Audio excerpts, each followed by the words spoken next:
नमस्कार फ्रेंड्स, मैं पूनम गुप्ता आप सबका स्वागत करती हूँ आपका अपने यूट्यूब चैनल पूनम के गीत संगीत में। फ्रेंड्स, आज बहुत ही प्यारा सा शिव भजन मैं प्रस्तुत करने जा रही हूँ। अगर आपको पसंद आए तो प्लीज़ हमारे चैनल को ज़्यादा से ज़्यादा सपोर्ट करें और वीडियो को ज़्यादा से ज़्यादा शेयर करें। और अभी तक आपने हमारे चैनल को सब्सक्राइब नहीं किया है तो प्लीज़ चैनल को सब्सक्राइब कर लीजिए और सब्सक्राइब करने के साथ साथ बेल आइकन में ऑल बटन को ऑन कर दीजिए ताकि जितने भी हमारे लेटेस्ट वीडियो हो आपको मिले सबसे पहले। गौरा फूल लोड़े गली फुलवरिया सखियों के संगवाना। गौरा फूल लोड़े गली फुलवरिया सखियों के संगवाना। केहू चंपा फुलवा तोड़े केहू चमेली फुलवा तोड़े। केहू चंपा फुलवा तोड़े केहू चमेली फुलवा तोड़े। केहू तोड़ लेनी भंगिया धतुरवा सखियों के संगवाना। केहू तोड़ लेनी भंगिया धतुरवा सखियों के संगवाना।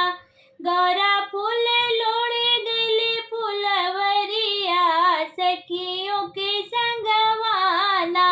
गौरा फूल लोड़े गली फुलवरिया सखियों के संगवाना।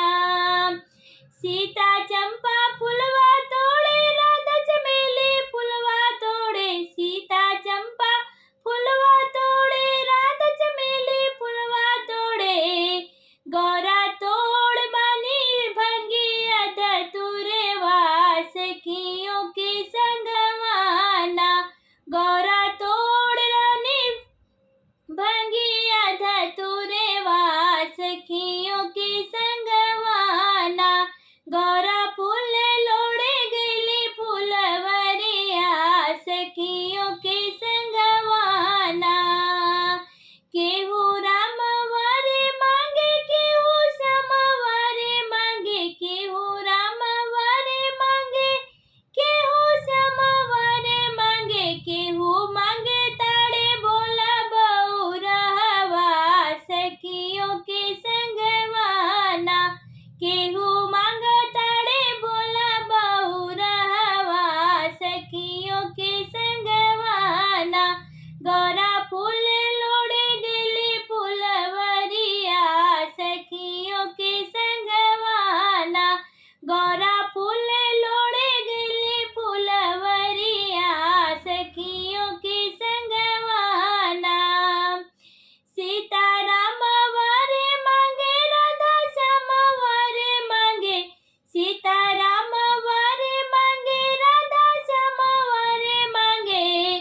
गौरा मांग ताड़ी बोला बहुरहवा सखियों के संगवाना।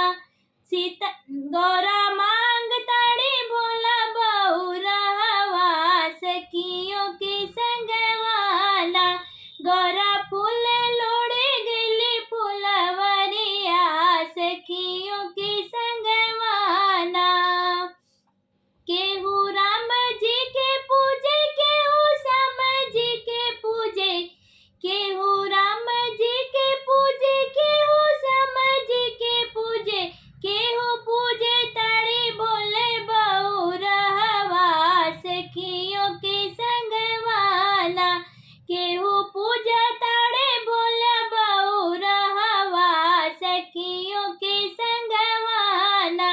गौरा फूल लोड़े गली फुलवरिया सखियों के संगवाना। गौरा फूल लोड़े गली फुलवरिया सखियों के संगवाना।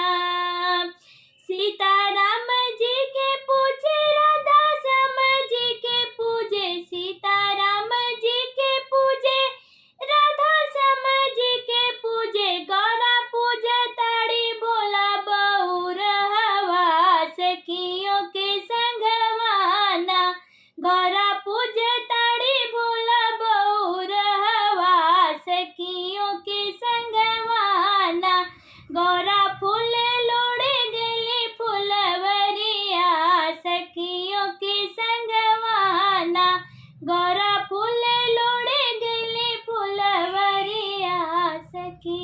के संग